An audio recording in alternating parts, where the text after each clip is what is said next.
Well, hello everybody. It is KMK back with you. Happy postseason. Off season has approached us, and we are we are having a show. Oddly enough, when there's no racing going on, and that's actually quite sad to think about. But we are obviously really excited because we have had an amazing season here on G-Force TV. Lots of amazing stuff that happened throughout motorsports in Canada, not just the NASCAR Pinty series, but in the APC series, the Quick Wick Super Stocks, the Outlaw Midgets, the Can-Am Midgets, the Ontario Sportsman series. Really has been a great season overall. I definitely want to acknowledge people in the chat here. Definitely Mike Russell. Nice to say hi to you, buddy. Hope you're doing well. Rob McDonald with condolences for Noel, Teal, and if you were not aware, really sad news coming out yesterday that 20-year-old Noel Teal has passed away after a motorcycle accident. She was a big name, and somebody who, I'll be honest with you, I'm not familiar with the dirt as much, but Noel was one of those names that I did know, and to have somebody so young pass away, quite sad to see, and it's devastating, really, for the community in motorsports. You know, it's a small, tight-knit community, but unfortunately it is a precious thing. Life is, and unfortunately Noel has passed away, but the family did say that she did do what she loved most, which was riding her motorcycle and obviously being a racer. So obviously thoughts are out there with Noel. Noel is actually going to be featured, I believe, in the Ladies of the Oval calendar this year, so that would be a great cause. If you haven't already, go out and purchase your Ladies of the Oval calendar featuring Noel. I think it would be a great gesture to remember her. And obviously we are here to talk about the NASCAR Pinty series, but we're gonna touch on a couple more things because even though this is a Pinty series show, it's not a place where we can't recognize credit and give credit where credit is due. I want to give a complete and huge shout out to the folks at Peterborough Speedway for the Autumn Colors Classic. The 29th annual Autumn Colors Classic was put on a couple of weeks, feels like a couple of weeks ago. It really wasn't, but my first time going to the Colors, and I was absolutely blown away with how amazing the racing was, the environment. It was a little chilly, I'm not gonna lie. My experience level going to races at that time of the year is really not much at all, and it was quite chilly. But I'd rather be out in a little bit more cold than out in the blazing sun like a GP3R this year. So absolutely, I just want to say a huge shout out to Peterborough Speedway. I'd love to see the NASCAR Pinty Series return to Peterborough Speedway. It's been years. I think we got to go back to maybe 2005 when it was CASCAR that the series last ran at Peterborough Speedway. But the action is fierce, and the action is great out at that racetrack. And you definitely, if you haven't before, make a note that it is an event that you must not miss. I mean, I'm going to say the same for Frosttoberfest at Flamborough and Velocity at Sunset Speedway. There's such great action at these racetracks, and while of course we love the NASCAR Pinty Series on this show, it's best to continue to communicate that weekly racing still does need our support. And it was the action. You're right, big time presentations. The action was absolutely amazing. I've always wanted to go to it, and it was always something that, because family commitments, we never went. But this year we didn't have family commitments, and it finally got the opportunity to go, and I don't want to miss it again because the racing was fantastic. I think the environment, I've been to Peterborough Speedway, and it was not as packed as it was for that event. I couldn't believe how many people were in there. It's absolutely true. that camping was sold out, I believe. Same thing with Delaware. So like, there's a lot of people that we are obviously here to support. Pinty Series is one thing, but I think it's these smaller divisions and the racers of tomorrow that we need to continue to get out there and support. That was a great APC type of race. You had some APC stars, weekly late model stars, super stocks, legends, Oscar hot rods, Oscar mods, outlaw midgets, junior late models. The list went on and on. Mini stocks, bone stocks, it was a huge field of mini stocks as well. So when you go back and you say, racing is still struggling in Canada, sure, there might be some truth to the struggle, but I think when you see an event like that, it was pretty amazing, pretty spectacular. There was a great amount of people there. Just excited to do more racing and kind of wrap up this season. I mean, for us at Stickers and Scuffs, we had a good contingent of drivers repping our brand, and you had a couple more that we added on there. Billy Zardo, for example, we added on for the weekend. Alex Stewart finally got onto his car. We were really happy to be there and to be featured. And I definitely Big Time's got the right idea here. Peterborough should do a turkey cook-off as well at Autumn Colors, and they would drive in more. I think that would be a great idea. I mean, one thing that people want to experience on Thanksgiving weekend is Thanksgiving. Why not have it at the racetrack? I mean, I think doing something interesting like that, like a turkey cook-off, or something along those lines, turkey-related dish even. Because I mean, we could have gone for some turkey chili. It was that cold out. Cameraman Al is in the chat here. I'm sure he can vouch for how cold it got. But we had opportunities at that racetrack to chat with some of the drivers, and you know what? It was so fun. I think, like I said, that the type of bull rings that we go to in the NASCAR Pinty Series, like Sunset Speedway, are great, but I'd love to see Flamborough or Peterborough come back. I think they have a charm to them. Yeah, sure, they're not the nicest facilities out there, but you know what? I don't think we're going to expect the multi-million-dollar Daytona International Speedways. That's not happening here. So I just want to thank JP and the entire crew at Peterborough Speedway. I think it's an absolutely amazing event. Definitely get yourself out there for 3 days worth of amazing action on the long weekend of Thanksgiving. It was definitely worth it. I think that that's the one thing that we can talk about week in and week out, is that racing in Ontario very strong on those type of weekends. It's the weekly events that are starting to be a little bit tougher. And then, of course, we've got the NASCAR Pinty Series, which we've got to look at for 2023 and what that will look like. Jim Haynes says racetracks all over are struggling and some are doing okay. Seems to matter where it is and who runs it. It's absolutely true, but it all depends, right, Jim? This is not an easy thing, and that's the one thing kind of that I've learned with chatting with people within the industry, is that it's easy for people to look out on the outside and go, well, this track doesn't do this and this track doesn't do that. And it's true, though. You have to be fully committed. If it's an ownership group that doesn't have a long-term plan for the facility, or it's an ownership group that maybe is not as interested in furthering the track, if they're in it for the investment, that's the wrong mentality, right? We need people that want to put on racing, that want to see it grow and thrive. However, it is, like you said, a struggling market right now. And the one thing that is very evident in Ontario especially is that real estate is worth so much money. And I'm sorry, if you were in that position, let's just take Jukasa Speedway because it is closed, okay? Let's take Jukasa or even Kawartha and say you've been offered $2 million, $3 million, $4 million for your land, or would you rather struggle for a year, keep going years and years and years of struggling? It's kind of an easy decision, right? You take the money and you go, right? That's kind of the way you do it, right? And that's what a lot of people would do.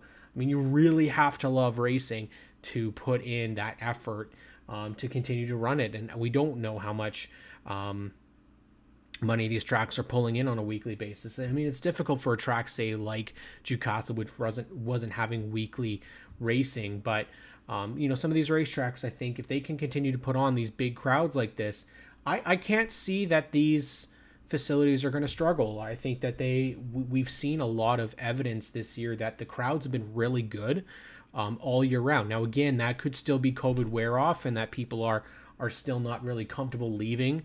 There was a lot of restrictions still in place. Those are now gone. So it does leave a lot of people the option to go out of province, out of state, out of country to travel. And whether or not we're going to get more people coming up to see our racing, whether more people are going to go down to see racing, I think one thing that was very evident is that the crowds were very good for the most part this year. People that talked about Jomo was on the Stickers and Scuffs podcast out of Jomo Media, and he basically had said that Flamborough Speedway is a perfect example of a track that may have looked that it wasn't as full as it really was. That there was good crowds throughout, and I think that's it's all healthy.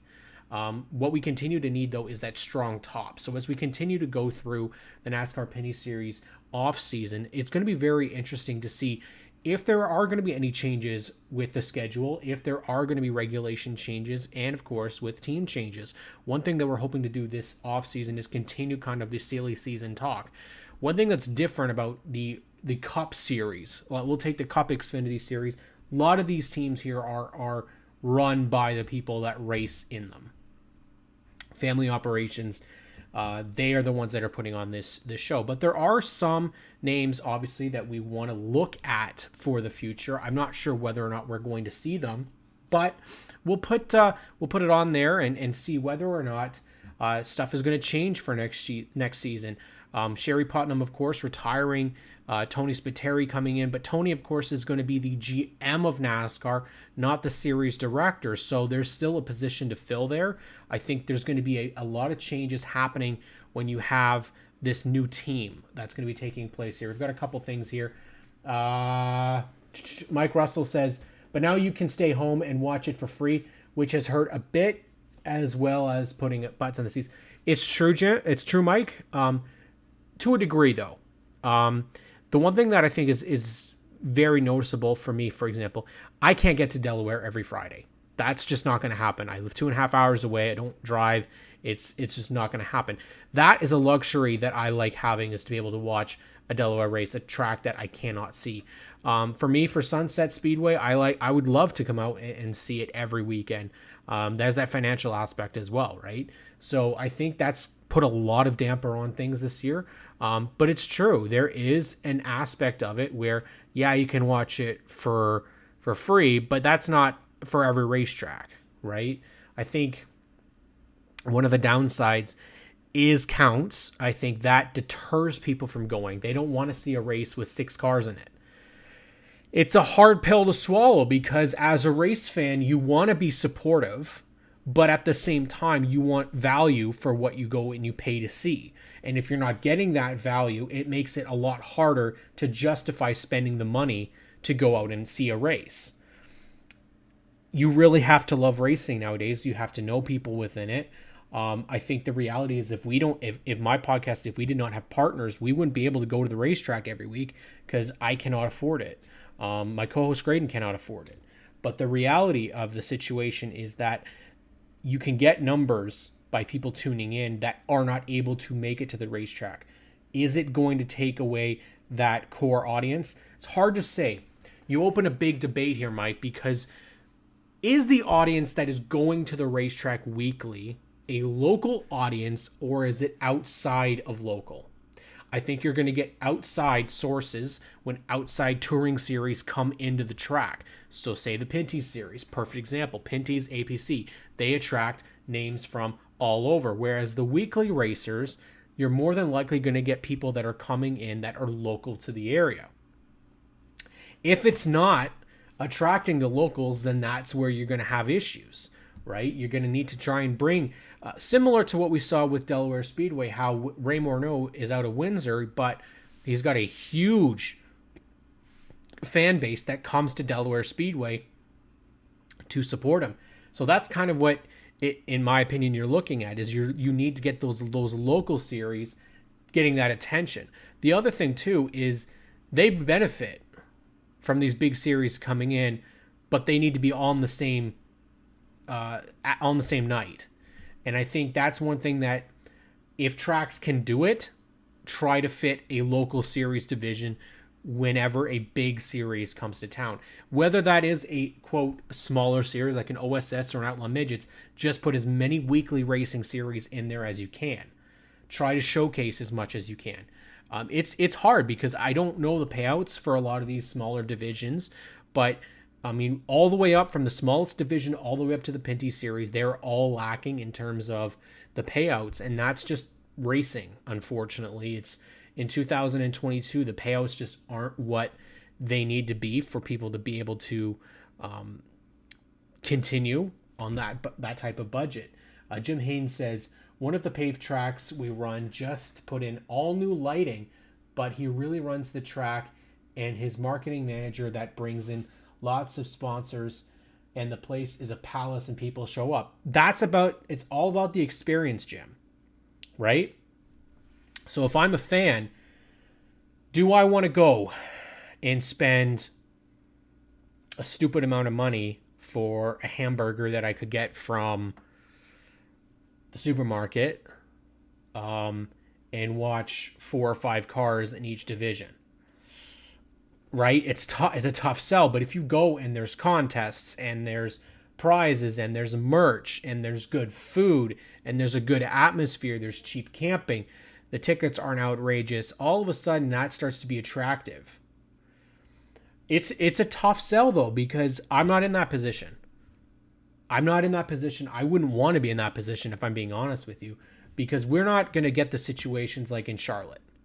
As much as we'd love it, it would be awesome if we got the Charlotte situation here, where the government is giving money to these racetracks to renovate and to repave. That's not going to happen here. As much as it would be awesome, it's just not going to happen. Would it benefit? Absolutely. Absolutely, a lot of these tracks would benefit from just an upkeep. Is really all they need. Replacing of signs, replacing of fencing, repaving, bathroom upgrades. That's a big one. We've talked about this actually at the racetrack with some fans about how facilities at a racetrack need to be top notch as well, because it's one of the things that will attract or not. It'll deter people from coming. Ultimately, the racing has to be worth it. I think in the Pinty Series this year, we saw some great racing. Were all the tracks up to par? I think we've heard from several people which tracks maybe need some work. I think we've got some pretty good, reputable places. CTMP, obviously, they worked really hard on trying to make the camping experience a little bit better. There's still some work I think that they would need there. GP3R is the top of the line. But I think there's other tracks. I mean, we heard from fans about iCar saying that there really wasn't anything there. There was no food there, or at least the food options maybe weren't up to standard. There's not much to do aside from to see the race. And I think that's the problem, is that, now people want to be able to go to a racetrack and take video. Make posts, take pictures. Obviously, they can do all that stuff, but it's the immediate wanting to post something. You want to experience it. You want to post live video. Racetracks have to have Wi-Fi. They have to have service. It's something that they're working on for sure. I think Delaware was the biggest example of an improvement. Last season, I didn't have any service at Delaware Speedway. This year, I had full service. So they've definitely done an amazing job there, knowing that they have to have that. I think we talked with Tony Spiteri, the new GM of Pinty's of the series, and he said it is unacceptable that our racing series has no timing and scoring. That's something they're going to work on. We know that that's what's going to work on. And what they explained was it was a problem at Delaware. The reason why we didn't have timing and scoring was because it was an issue with the signal from Canada going to the US to update the site. Well, that can't happen. The amount of race fans that talked to me through the page, that messaged me, said that I cannot support this series if they can't get me the running order. And that's true. It is one small thing. Like we've been able to get live streaming coverage, yet we can't get live timing and scoring. Well, they're working on that. They're going to fix that. Tony's definitely on board with trying to fix that. Right off, bring your wife or girlfriend, she's turned up by the condition or the way to use the washroom. You have a hard time getting her to go again. Well, that's in general, I think, too, right? Women and children will not come back to nasty race. Well, that's true. Nasty racetracks need to have the basics right, and something needs to be always going on so there's no dead air on the PA system. But that's the one thing, though, Jim, that's tough, right? Is there's a lot of money that you have to invest when it comes to PA systems, when it comes to proper lighting. But I also think simple things like a playground for kids, that will go a long way, because the amount of kids that we saw at the racetrack that are running around, that are bored, they just aren't really into it. And I agree. I mean, there's things that you need to build at a racetrack. One of the things that I remember my co-host Graydon Bunn, one of his sons, saying that one of his best memories at CTMP was he was playing in the playground. Nothing about the race. It was the playground. That's something that we've heard about racing drivers. I mean, Trayton Lapsovich talked about playing with other racers' kids at the racetrack, right? That's how you build those relationships, build those friendships. But something as small as a swings in a jungle gym, it's something like that you need to have. This is a really good point that Mr. Showbiz Guy also mentions this, and this is really important. He says some tracks don't have or keep up a Twitter account, and that's free. In 2022, I still have to call to check weather concerns. 1000%. This social media game, if you don't have it, your track will not succeed. It is just, it's so crucial, whether that's Facebook, whether it's a website, whether it is Twitter, Instagram, you have to have something for fans to look into. 100%. Because what does everybody have on them? They have their phone. What do we constantly do? Check for updates on weather, updates on the schedule, the itinerary. It is that is an excellent point, because it is one thing that tracks need to be on top of. Now, obviously, we've talked about it, that maybe not all of these tracks have a social media manager, but I think that that's what you need to do. You need to have a social media manager that is updating. You need to have updated, this is happening, this is happening, this is happening. We have some really good racetracks that are up to date with all their social media. You have some tracks that are up to social media and are posting now, and their races aren't until next year. But they care. There's evidence that they care. They have people posting. They have people answering questions. There needs to be dedicated social media for these racetracks. I mean, I can't tell you the amount of times that people were asking me on the NASCAR Pinty Series page whether the race is happening or what the conditions were, what's this, what's that, and they have no idea how to contact the track. So obviously, this is something that they need to work on. There's a lot of things that we're talking about here. Terry mentions that the timing and scoring has been a big issue. Yes, it was out, I want to say, out of our, was it 12 or 13 races we had this year, it was out at least 10. Now, CTMP was a little bit different because CTMP, everything was out from the storm. The first CTMP at least.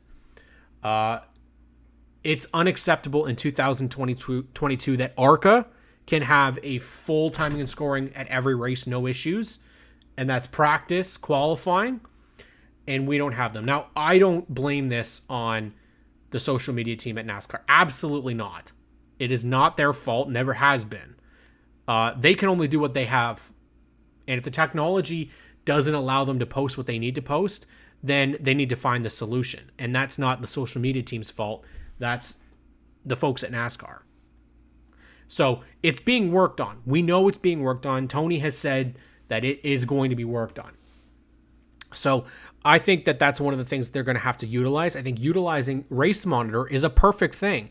It is something that everybody has. I don't know why. There might be some reasons as to why they don't allow Race Monitor for people to see, but I think it's something that's going to be crucial in the future for this series to succeed, as they need to have that. We've talked about, I would love to hear even just some live radio at a racetrack, like they have for the ARCA broadcasts. It's a little bit difficult because I know they have, I believe, like MRN playing for the ARCA broadcasts or the local track PA.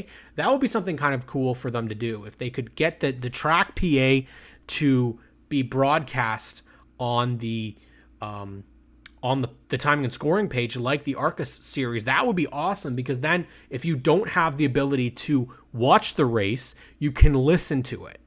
And hey, I'm somebody that doesn't have a face for television, so I'm more than willing to be the guy that's talking about what's going on in the race, doing play-by-play that's on radio, right?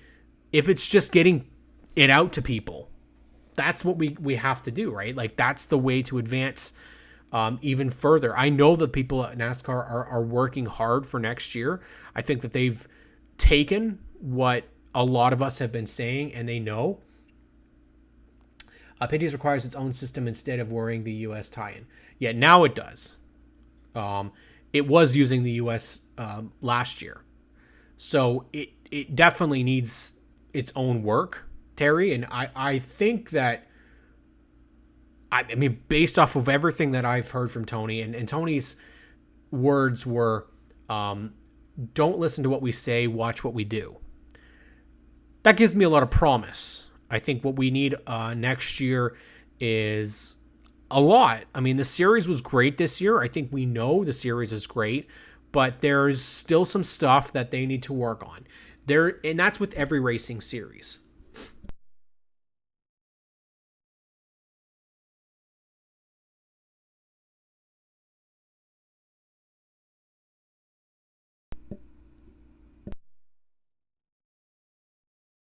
Sorry, guys, my allergies are just awful today.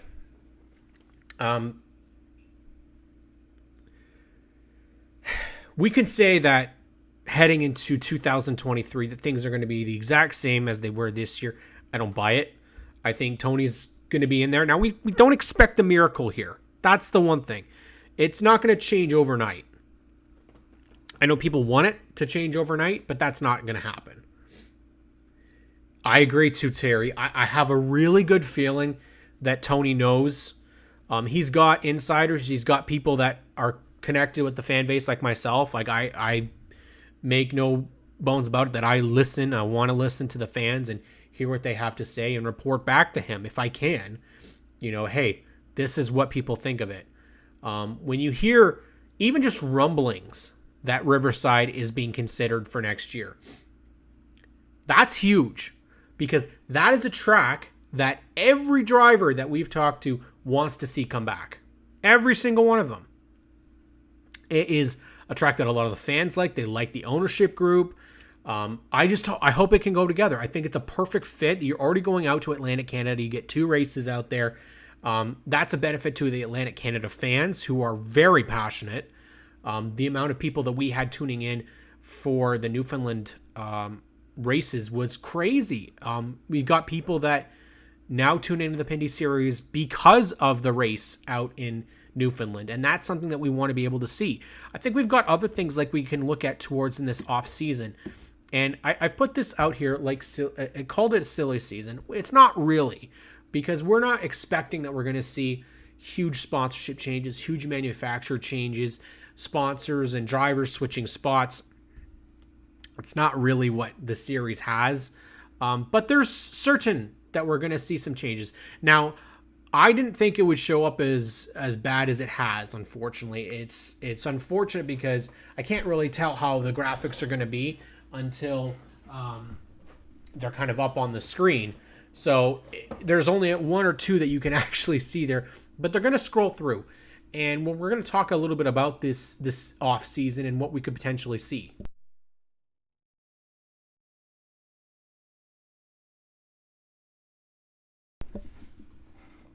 So we had a record, in a way.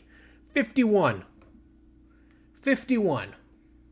drivers took part in a NASCAR Pinty Series race this year. 51. That's absolutely crazy. Now, it's not the most that we've ever seen, but in recent memory, that was really, really good. This is the worry. We had a great year last year. It's either you go up or you go down. Now, we did have a lot of people that come into the series that can afford, they have their own cars, they can afford to run this full season or that full season. They can run this race. Whether or not they can do it year to year is always a question mark. Now, there's a couple of names that are on this list that we can believe are probably 95 to 100% that are going to return. 2022 champion Marc-Antoine Cameron, pretty well 100% is going to return to the GM Paille 96 for Paille Racing. Where there's some interest is whether or not that 27 car of Andrew Ranger is. Now, that deal came together late. I believe it's a multi-year deal. But what my interest is that going to become a Paille Racing car, or is it going to stay at WMI? We saw the success out of the Paille Racing team with their own car. Will that stay the same, or will Andrew Ranger stay at WMI? Obviously, he had Caden Lapsovich, he had Joe Chisholm, he had people from WMI working on his car. Jeff Wilcox, another one there. Is that going to stay the same, or will he move to a full Paille car run out of the Paille Racing shop in Quebec? That's one of the interesting stories for me. Where we also have interest is basically all of EHR. I really have no idea what EHR is going to look like next year. They had 4 cars this year. You had Wallace and Dexter Stacy in the 66 and the 92. You also had the 3, which had a multi amount of drivers that took over the 3 car this year. And then, of course, you had the 8 car, which was a split effort between Ray Courtemanche Jr. and Raphael Lessard. Now, somebody asked in the Facebook group whether or not Lessard would be returning. And I think that the reality is, in all cases, it relies solely on Ray Courtemanche Jr. If Ray Courtemanche wants wants Lessard back, he'll be back, because that's a good deal. My interest is whether or not we would see Lessard do a full-time effort, which I think he'd be a really, really interesting candidate for. And then what happens with, say, Courtemanche? Does he still run? Do they go to a 5th car? Do they go to 6 cars? I don't know Ed Hackinson super well, but I know that they want to win, and they've had a tough couple of years. Honestly, they've had a really tough couple of years since Jason hung it up, and Lessard had opportunities to win this year, and they got shoved out of the way in each and every time. I think Dexter Stacy had a very, very solid start to his season. It kind of fell off towards the middle, but even he improved a lot in his second year with the team. Points wise, maybe not as much as he would have liked to get up there. Of course, bad luck can always be a role in that. Maybe some runs damaging the car that kind of led to that. But again, and then you got Wallace, who got better throughout the year. Obviously, he's brand new to the car, brand new to the series. And then, of course, the question mark is still the 3 car. We have no idea Brett Taylor's situation. The way his season-ending post kind of went sounded as if maybe he was leaning somewhere else, whether that's RS1, maybe that's maybe that's somewhere else, another team. I don't know, but I know Brett he had a really tough year last year. Like, that was the start of his season was absolutely gut-wrenching to see how much bad luck he had. I mean, the Newfoundland was probably the biggest disappointment for him. He didn't even really get to start the race because he had an accident right off the green flag. But EHR is a team that I don't expect is going to stand for this. They're not going to stand for season after season of mediocrity or not winning. That's why they did these, getting in with getting Lessard. Like, that's a big deal. Now, whether or not they've got something happening for 2023, I don't know. But to me, the move bringing in Jake Sheridan was absolutely genius, and it almost paid off for them. Jake Sheridan, and it's not just because he's an Ontario guy, he's an APC guy, but he's good in the APC series, but I didn't expect him to come up and just do what he did in the NASCAR Pinty Series race. First off, to finish in the top 3 in your very first start on your first race in dirt was impressive, and then to come back and run in the top 5 in that 3 car with really not a lot of time in it. My understanding is that deal came together extremely late, maybe a couple of days before the race even started, that they had to put that car together, and he went out and ran into the top 5 before being spun by Cameron. Sheridan is a guy who, if I'm Team 3 Red, like, that's who I'm putting in the 3 car next year. Because what did he have? He had aggressiveness, and he got up to the front, and that's really what they needed. They needed a car. They needed a driver that could get up to the front. Dexter and Wallace, kind of, they're going to be what they're going to be. I think Dexter we saw Dexter improve a lot, and he had some good runs. Little bit of contact with people that resulted in him kind of having some tough finishes. I think we go to him and Gary at Edmonton, I believe it was, and that would be kind of one of those cases where it sucks because he was doing a lot better than he finished. But EHR is like one of those the big question marks for me. You've got a lot of other names that you'd think would just be 100% that they're going back, but you just don't know. I think everything with RGC Sports is a question mark.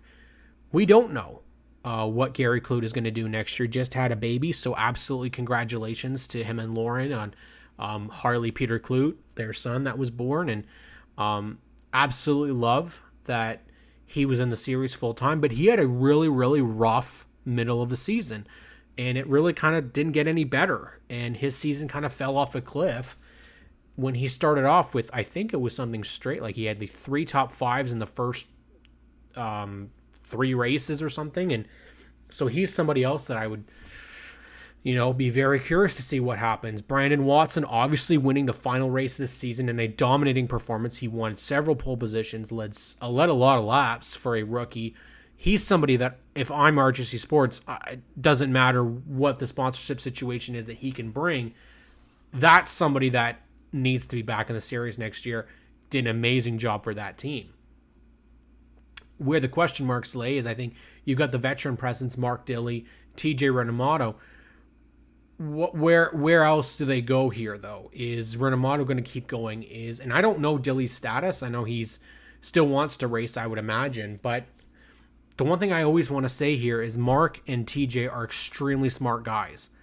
And I have a feeling that they have a plan.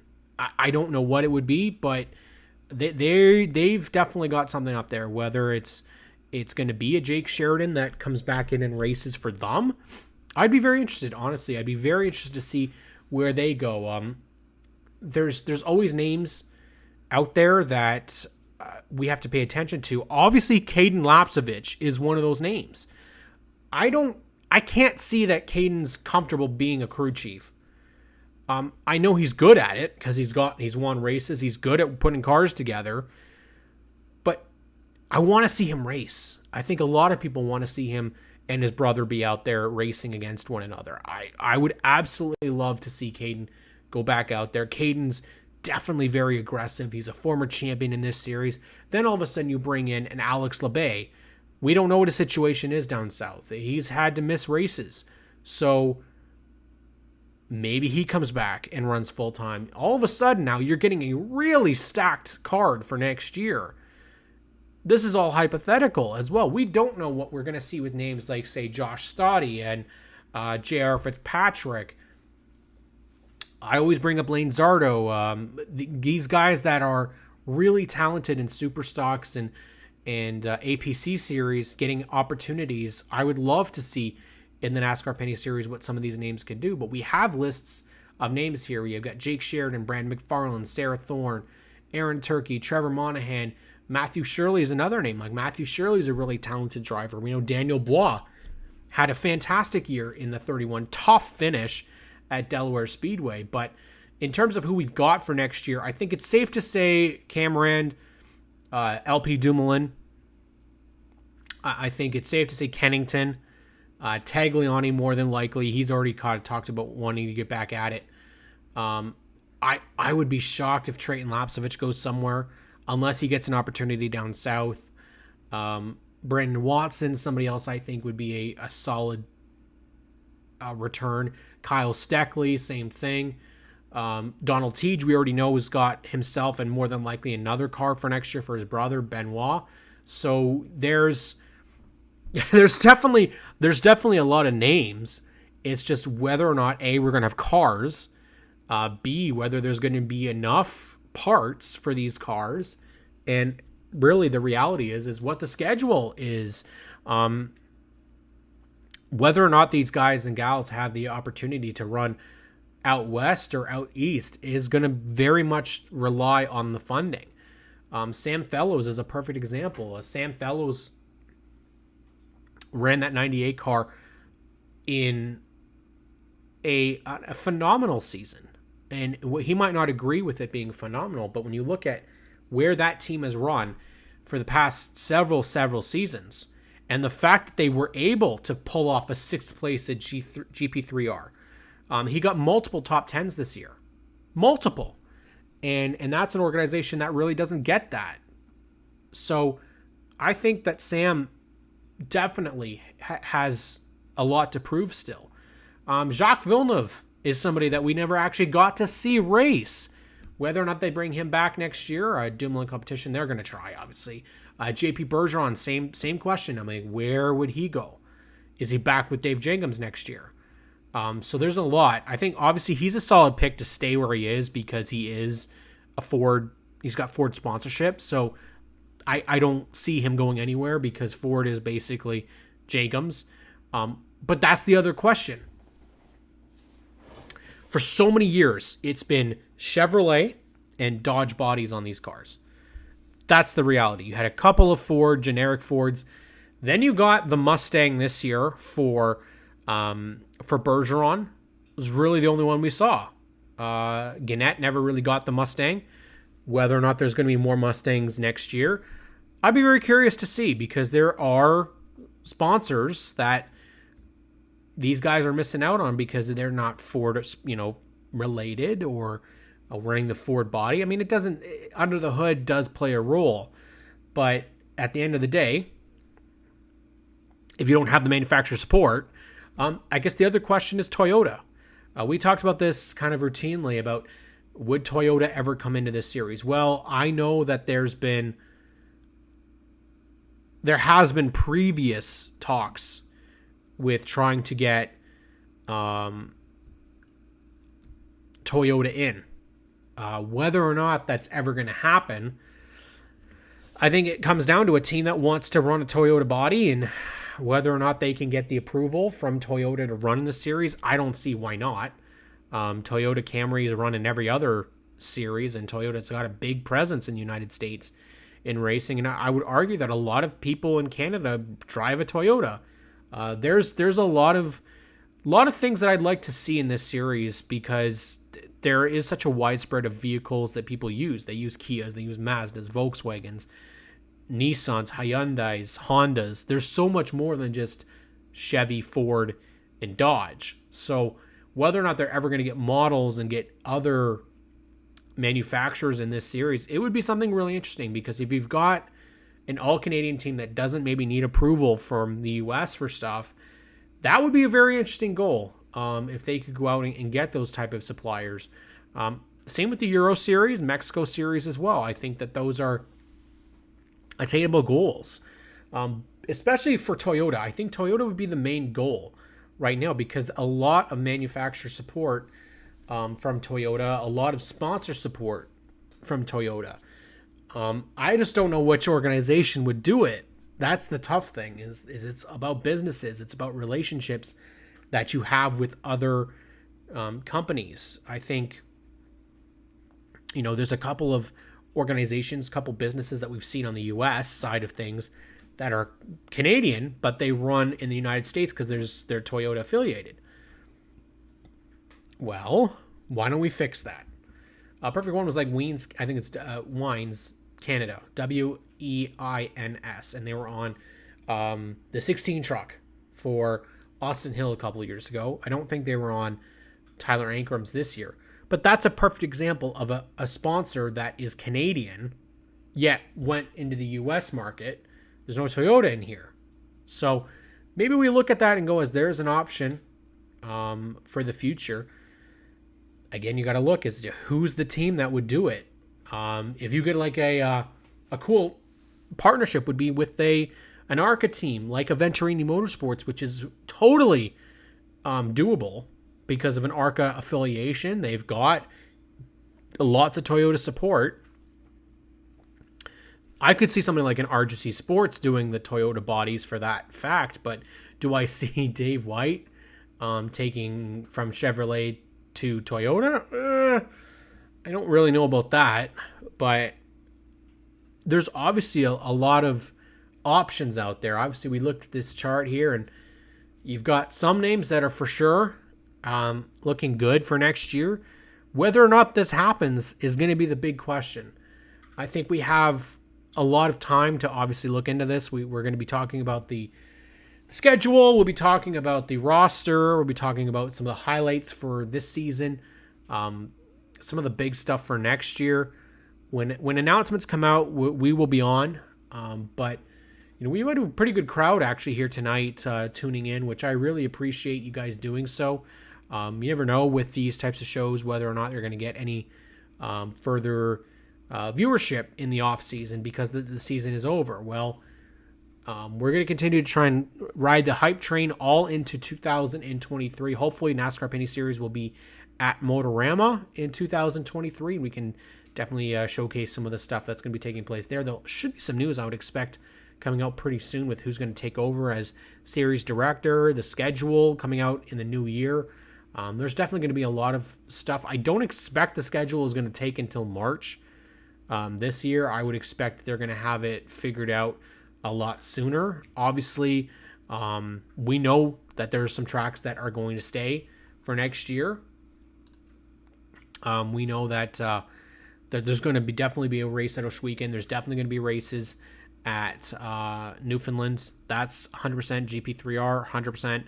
I think the couple of question marks that you have, if there's going to be any sort of changes, if there's going to be an additional race, what happens? Do we lose a racetrack? iCar, Sunset, CTMP. Obviously, I don't see Delaware going anywhere. Chaudier, like there's a lot of question marks. I've heard that there's a lot of Quebec tracks that want to be on the series schedule, like Montmagny and Granby. So I don't know where we're headed here, but I hope to have some news. I think we'll go over. We'll talk about whenever stuff does break. We'll talk about some of these drivers' individual seasons.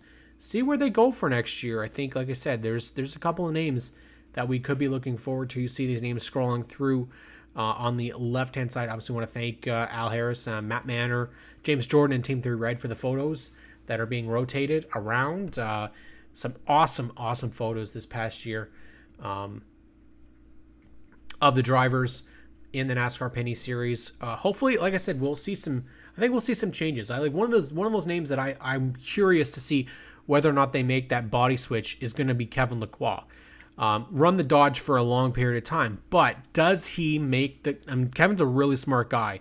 Does he make the change to go to the Chevy so it looks even more like Chase Elliott's number 9 car? I wouldn't be shocked if Kevin does something like that. Now, I don't have any inside knowledge, and Kevin, I'm sure if I reached out, would probably tell me if he has any plans of doing that. But I think for them to switch to the Napa colors, to have the similar race scheme, there's definitely some intent there, and really smart business move on his side of things. And I expect that we'll see some Napa merchandise next year. I think that's the way that people want to go. They love their Napa racing hats and shirts and jerseys. I think it's all definitely something we're going to see. Paillet Racing's not going to stop there. I'd like to see a new scheme on their cars next year. I think that this one looked a little similar to Mark's initial ride at 22 Racing, so I'd be happy if we could see some switch over there. And then of course it's who returns, who doesn't. Brian Cathcart, I don't think we're seeing him full time next year. Sam wasn't really sure on his future. And then, of course, I think it's might be contract years in terms of sponsorship for DJ Kennington with Castrol. And, Tag, will he have any new partnerships? I think we know Quickwick's going to be with him. And Pfizer Canada, will they stay with him? There's a lot that we have to look at and see whether or not it's going to return for 2022 or 23. But you can be sure that Cam K will be here with any sort of news each and every Monday at 7 o'clock from the NASCAR Pinty Series Power Hour. Of course, we have the NASCAR Pinty Series Community Facebook group, which right now we have the 2022 Paint Scheme Challenge, which is you voting for your favorite NASCAR Pinty Series paint scheme. We'll poll and we'll try and get a winner by hopefully by the start of next year. Right now, we've had a pretty good amount of attendance in terms of people voting. Right now, the current cars are Gary Clute in the 59 paint scheme going up against Sam Fellows. It's actually looking more like Gary Clute might be winning the round right now. Our previous round went to DJ Kennington defeating Ken Schrader. And of course, we've got a lot more rounds to go, but I just want to say thank you. Make sure you get over there and support the NASCAR Penny Series page. And also, of course, the Stickers and Scuffs podcast. We will have APC driver Connor James on with us tomorrow. We have over 300 subscribers now, over 500 on our Facebook group, and we'll continue to try and bring you content all off season long. But I want to thank GeForce TV once again for giving me such a platform to talk. We will be back next week to talk more about the NASCAR Penny Series, hopefully some reviews, and we'll talk about kind of what we might be looking at schedule-wise next year. So thank you guys for tuning in. Have yourselves a wonderful